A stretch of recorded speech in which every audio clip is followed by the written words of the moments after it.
Something a little different this time on Component Close-Up. This is a component that's not entirely electronic, it's electromechanical. It's a relay. All the relays in this video will be electromechanical. They'll have a coil of wire to make an electromagnet. They'll have a little metal armature that can move and some contacts. Let's just move that out of the way so it's a bit clearer in the background there. So, this particular relay, you can see the coil of wire, fairly fine wire, big coil, there's an iron core in the middle of that, and then the armature at this end is attracted when the current flows and makes the thing actually magnetic. It pivots at this point somewhere in here, and then this end of it moves that way, and if we look at it sideways on, I think we can see that it will move the contacts. The ones at the bottom are making at this point, and then the ones at the top. Little insulator in here to insulate the contacts from the armature, and we can see, looking at it the other way around, it's actually a double pole. So you've got two poles, and each pole has got a common central contact and a normally closed and a normally open.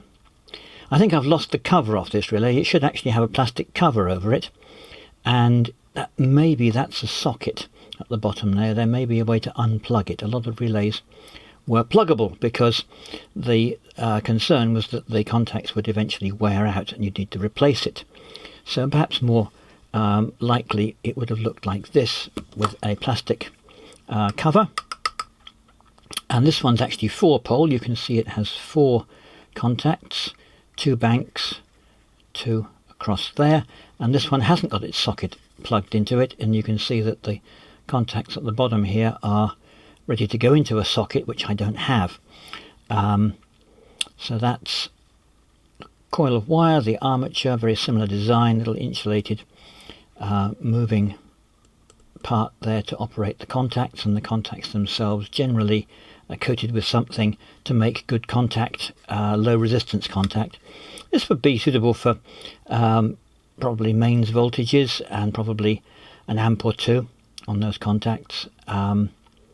So with a single actuating coil, you've got 4 lots of changeover contacts, and they're completely isolated. There's no electrical connection at all between the coil and the contacts. This is completely separate electrically from the contacts.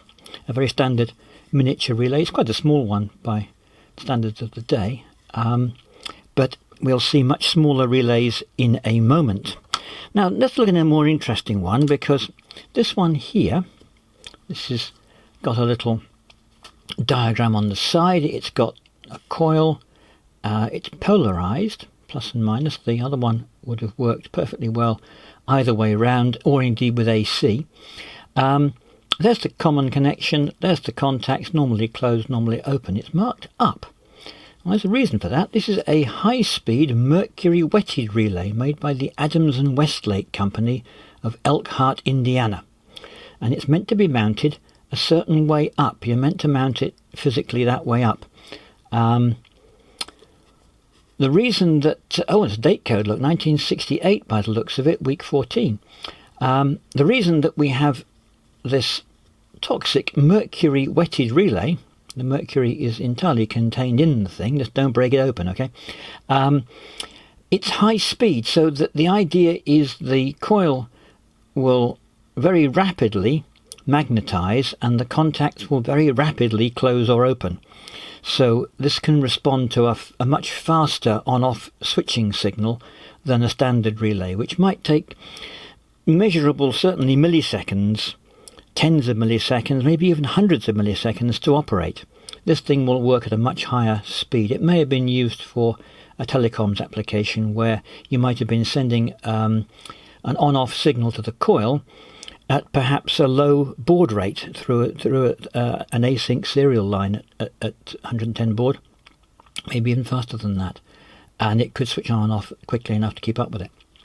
I'm going to move my little work surface up a little bit now, because the next relay is a bit smaller, and that means I want to get it a bit closer, like that. And hopefully we won't have quite so much trouble with focus. Now that's obviously now way too big to see. Yeah, way too big to see. So these are relays of maybe the 70s. In the 80s, the idea was make things smaller, and so we've got this thing, which is a fairly big but printed circuit board mounting relay. And this is where it starts to get down to the thing's a bit of a dull box, really. It's nice and orange, but it's made by National. It's 12 volt DC for the coil, and the contacts are rated at 2 amps 30 volts or half an amp 125 volts AC.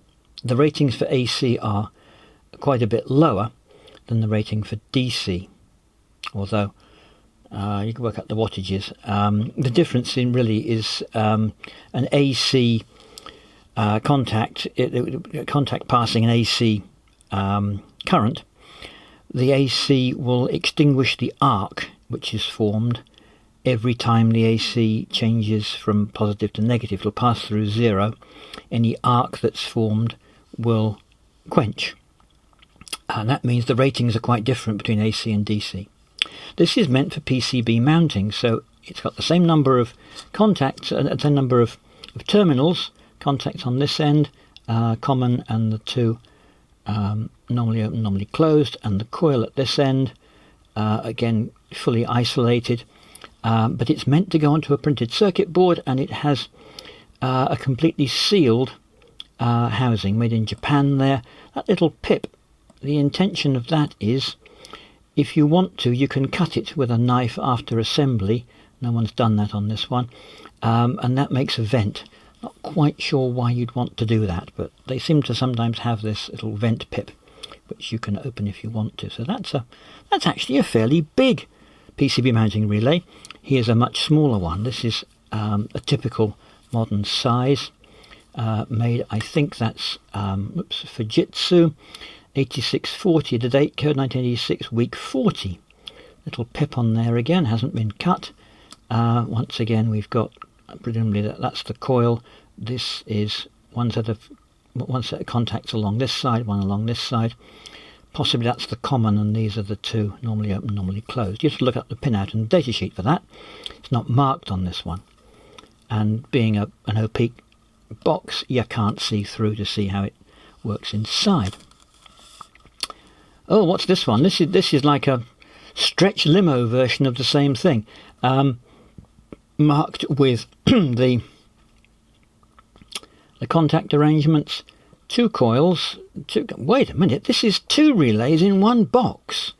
Someone's done something a little bit sort of, okay, wacky here. They've made a dual relay. So there's two coils, there's two pairs of contacts, and Potter and Brumfield have got your dual relay. Again, we've got different ratings for AC and DC, and this one's got a 5 volt DC coil, so this could be connected up to a 5 volt TTL circuit. You need to have something to drive a bit more current through the coil than a normal TTL output. Not much, but maybe a transistor would do that, or a high current TTL driver chip could do that. 9425 date code 1994. What else have we got? Well, the thing I desoldered the other day, and now we've got down to a much smaller thing altogether. There it is, made by Aromat. I believe they were at some point bought up by Panasonic. The TQ2E 5 volt again, 9603, the date code there, 1996. No polarization at all in the pins of this. You can't tell, there's no gap, missing pins or anything to help it go in the board only one way round. It's got 10 pins, and it needs what would it be, 6 for the contacts and 2 for the coil, so there's a pair of unused pins on this. But that is really quite a nifty little tiny relay. It was desoldered from a network switch, so it must have been some kind of telecoms thing or networking thing. Maybe to switch over an Ethernet port between two different kinds of transceivers. I honestly don't know. But that is the smallest example I've got of a PCB mounting relay. So there we have it. I think that's about all we can say about these particular devices. A selection of, I hope, interesting small and in some cases somewhat larger relays. So do, by all means, if you've liked this video, click the like button and subscribe to my channel for more wacky stuff like this, which will be coming up. I've got some other components that would be interesting. I may be able to find some reed relays, which are a little bit like the mercury relay in that they are a little bit smaller and faster operating. I may be able to find some other rather more interesting electromechanical parts like solenoids, and I may be able to find a really big relay which might be fun to have a look at.